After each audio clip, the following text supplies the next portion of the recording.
La parole est à Madame Frédérique Meunier. Merci, Monsieur le Président. Monsieur le ministre de la Santé, nous venons de vivre une crise sanitaire sans précédent. Les soignants ont été exemplaires. J'ai d'ailleurs rencontré à plusieurs reprises le personnel de l'hôpital de Brive, son directeur, sans oublier le secteur privé.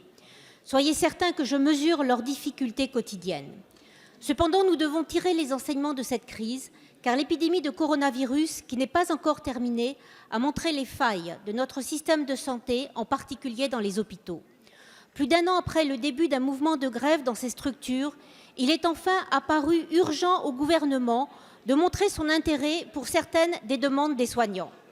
Après avoir annoncé en 2018 le plan de transformation du système de santé, qui a abouti au plan Ma Santé 2022, que le président de la République vient de déclarer peu efficace, vous annoncez votre troisième plan santé. Oui, mes chers collègues, le troisième.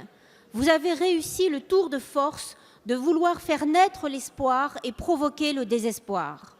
Une revalorisation de la rémunération des soignants est indispensable, mais il faut une vision d'ensemble pour améliorer les conditions de travail pour sauver l'hôpital public.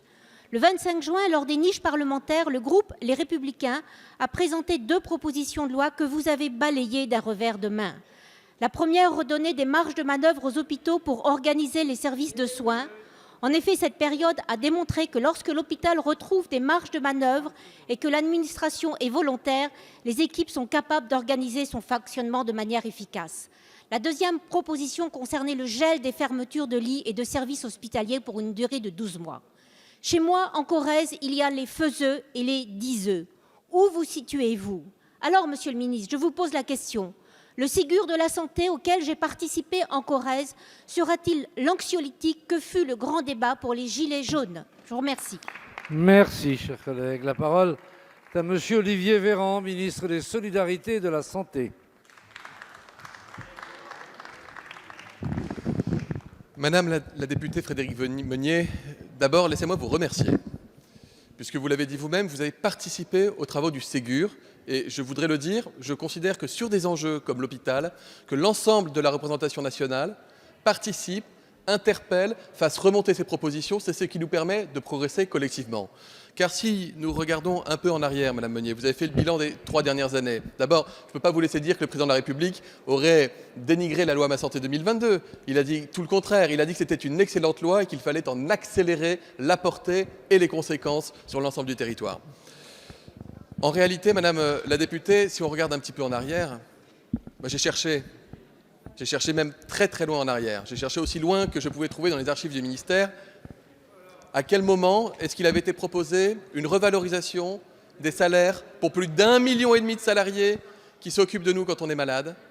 À hauteur de 6 milliards d'euros, c'est la proposition qui a été faite aux syndicats. Figurez-vous, Madame la députée, que je n'en ai pas trouvé.